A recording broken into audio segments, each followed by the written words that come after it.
Hi, it's Jared from Strong Roots Farm. Today I'm going to be going over drip irrigation, my irrigation system here in the garden beds, as well as my weekly vlog, kind of going over the updates and where things are at growing and where you should be looking. Hi, I'm Jared McGinnis. Thanks for joining me and my family on this adventure, where over the next 2 years, we're going to show you how to change an average subdivision home into a local, sustainable food source for you and your family. From market gardening to orchards, greenhouses, and water catchment systems, it's all right here on Strong Roots Farm. Okay, to start off, I'm going to go over drip irrigation. It's what I use here. I'm using it because it's what I have. There are different types of watering systems, and so depending on the type of grower you are, I'm going to recommend you look at different things. If you're a home gardener, you have 2 or 3 beds, you can probably just water with a garden hose and be fine and do that. I will tell you, throughout my experiences, I've noticed a significant difference in the growth of plants based off of water catchment than using chlorinated water. So if you have only chlorinated water, one thing you can do is fill up barrels with your garden hose straight from your city tap, aerate it for a few days, and that will take the chlorine out of it. You can leave it sit stagnant, it'll go, but if you put a grow stone in it or an air stone in it, bubble it for 24 hours, you can use that water and it will take the chlorine out. I don't know all the science of why. I just know that chlorine over time it will slow the growth of plants. Plants like rainwater better, and if you have a clean area that you're in and your rainwater is clean, you have a low pollution area, I recommend that. So that's the first thing, is know what kind of water you're going to use and how you're going to get it, whether it comes off the side of your house, whether it's a tap, whether it's a well, or if you're going to use rain catchment. So to think about that. But if you're a gardener and you're just looking at home, I wouldn't worry about going into drip irrigation a whole lot or overhead or what you're going to use. As you get into homesteading or market gardening and growing, I'm going to preface this whole video with a lot of guys are doing overhead. They're no longer using drip irrigation like I am today. In fact, JM48 calls it drip irritation. He does not like it. There is some irritations along with the drip. I'll show you some things today, a way to keep away from that, the way I do it, but you're gonna have some problems. There's pros and cons to each system. So let's start, and I'll kind of go walk you through my system, and then we'll talk about those. Okay, so I'm gonna take you step by step through each piece, each section of the drip irrigation that I use. So first, you're gonna have your water source, whatever it would be. Electric pump on a catchment system, whether it's gravity fed. Let's talk about that though. If you're gonna do gravity, each foot of gravity, so each height that you have on, if you're gonna use gravity fed, will produce about a ½ pound PSI. So with this system, you need 10 PSI of good flow. Upwards of 15 would be better. So you're looking at 20 to 30 feet of fall. So if you had a lake and you were using it and you were downgrade, that would work for you. You wouldn't need any electricity, but you're gonna need some pressure. And for the average person, you're gonna have a water hydrant off the side of your house, whatever it would be, right? Well, whatever would be a pump. So you start with that. The very first thing that I recommend is the filter. So as we go through this video today, everything that I purchased years ago. I've had this stuff for at least 5 years, everything that I have. I've made one big bulk $600 purchase for thousands of feet of this stuff, bought hundreds of connectors, but you don't have to do that. You can buy individual pieces. I just knew I was gonna do this, so I bought it. First thing is this filter. So it has a screen in it. You can take it out, you can rinse this out, but you need to start with this. And people say, well, my water's clean, why would I need to start with a filter? Especially a hydrant, like you see here behind me, will have particles in it. You do not want any particles. You wanna mitigate any particles you can get out of your drip tape at all times. So I always recommend you start with this. Next, after the filter, you need some sort of timer. This is not required. You could just turn it on and turn it off every day, but you need some sort of timer if you're gonna program it. So this one I got from Wally World. It is an Orbis. It's programmable. It has 2 lines, which I like. And you'll notice that depending on the water pressure you have at your home or your farm or whatever, you're only gonna be able to run so many drip lines. This hydrant here has about 90 PSI. We have very high water here in the neighborhood I'm in. So the 15, 18 beds I'm gonna run will all run off one. I can water them all at the exact same time and not lose any pressure. I have enough pressure going in that I can feed these lines and not drop the lines below 10. It is important that your lines are at 10, so the next thing in your system is you need this regulator, okay? This is a 7 gallon per minute 10 PSI. So you can see that there, 7 gallon per minute regulator. That's what the drip is regulated at. So you put this on there so that the lines don't have too high a pressure and blow your lines out.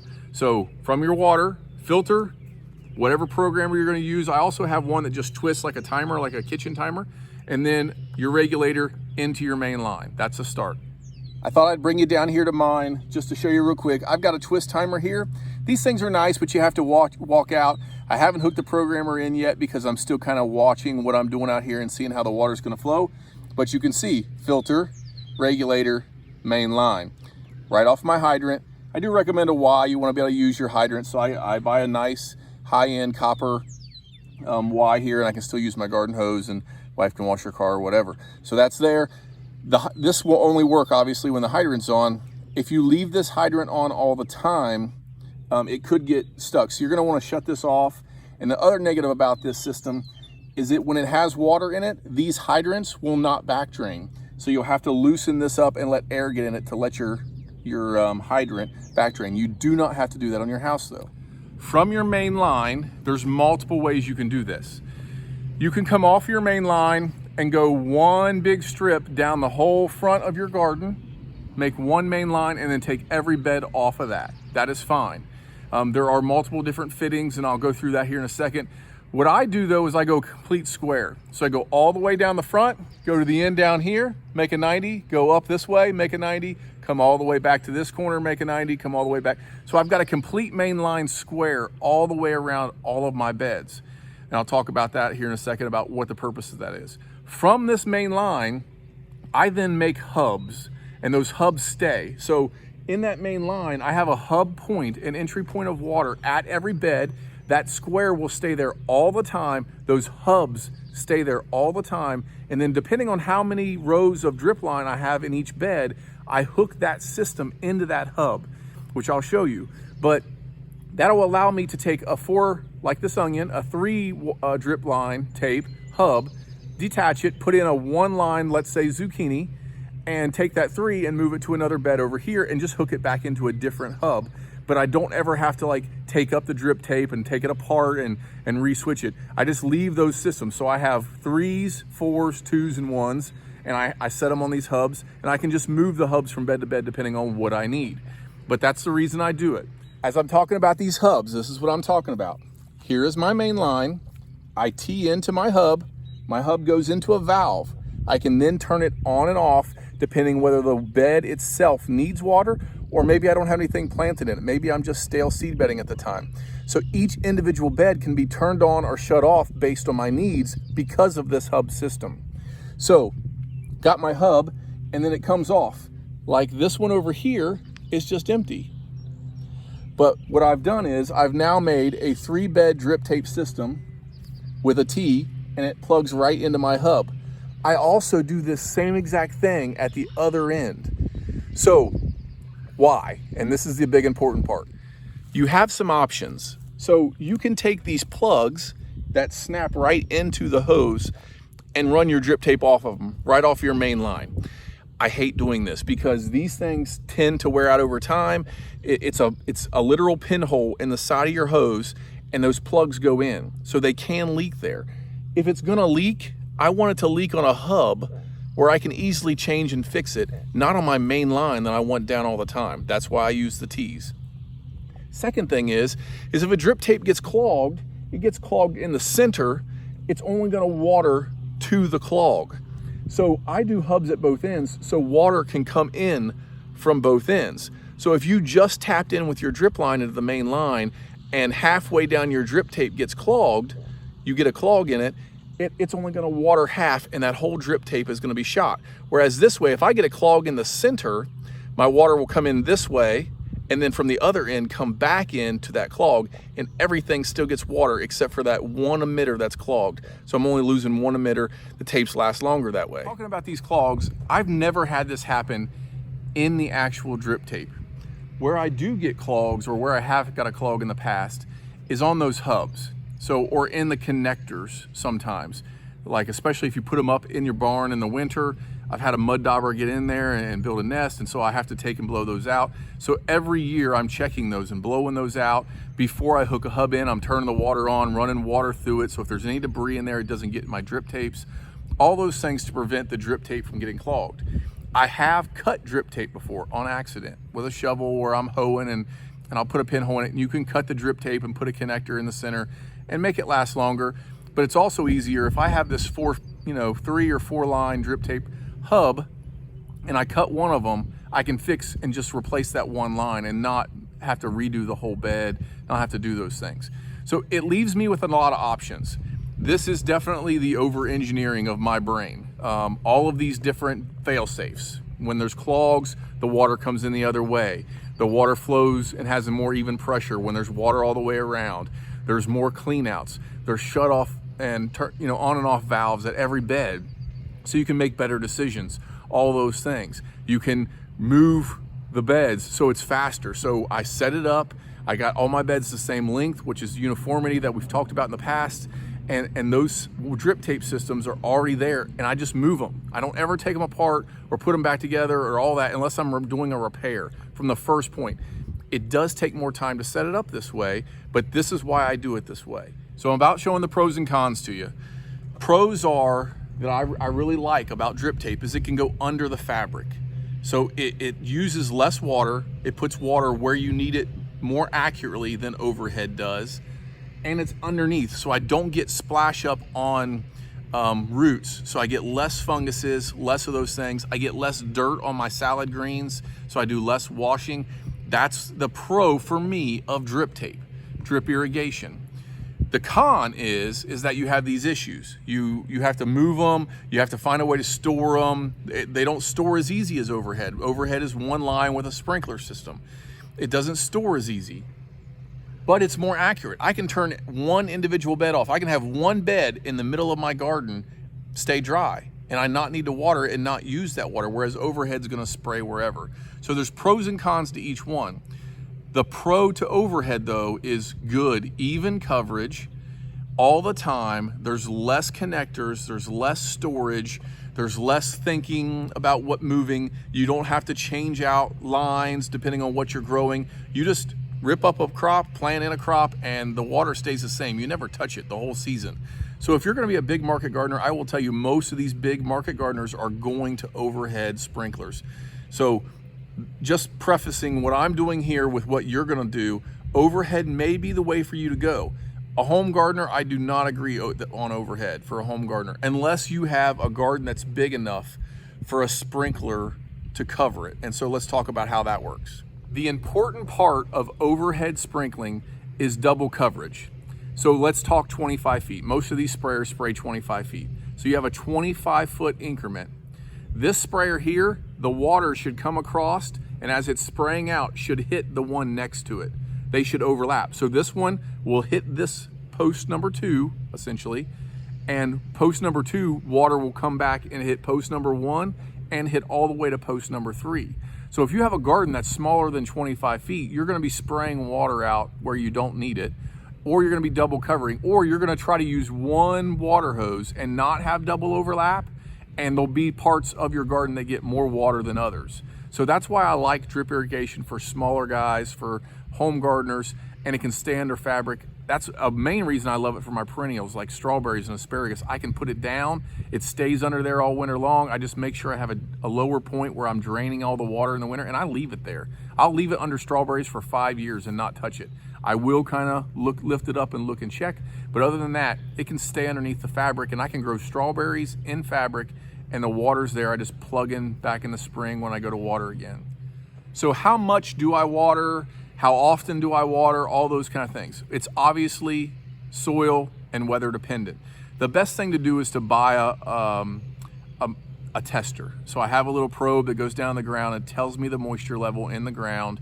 It was like $21 on Amazon. It's not that expensive to test it. And so you can regulate more or less, but you can obviously look at your soil, stick your fingers down in it, see if it's moist. There are ways to do it without spending the money. So I'll tell you that I typically water at dusk or right at dark in the evening. I like to water and let it sit all night long. Then I also, when it's super hot, like to water during the heat of the day. So if the ground, if the highest point in the temperature of the day is 3 p.m. or 2 p.m., I'm gonna water about an hour after that so that the ground starts to cool down, especially if I have row covers. I want the ground to stay moist and cool, and you'll get better growth because of that. So if I have to water, typically I will water once a day for 15 minutes. And that's been pretty good for my level here in Ohio. If it rains, I just hit delay 24 hours on my programmer. I walk out, I hit a button, and it doesn't water that night. If it's super hot for multiple days and it's really dry outside, you know you're getting a lot of evaporation, just double it up. Do twice 15 minutes, or maybe you're saying, okay, that's too wet, twice a day for 10 minutes. But I will tell you, if you're watering in the afternoon and that's it, by the time it hits evening time, when the plants will absorb more water, it won't be available for it. So I try to water at the end of the day after the sun's gone down, after the heat's off of them. So that's drip irrigation. That's how I do it. If you have questions, the one thing I know everybody's gonna ask is, where do I buy my stuff? I bought everything online from Drip Depot. So I'm not sponsored by them. They didn't pay me to say that. Drip Works is another company.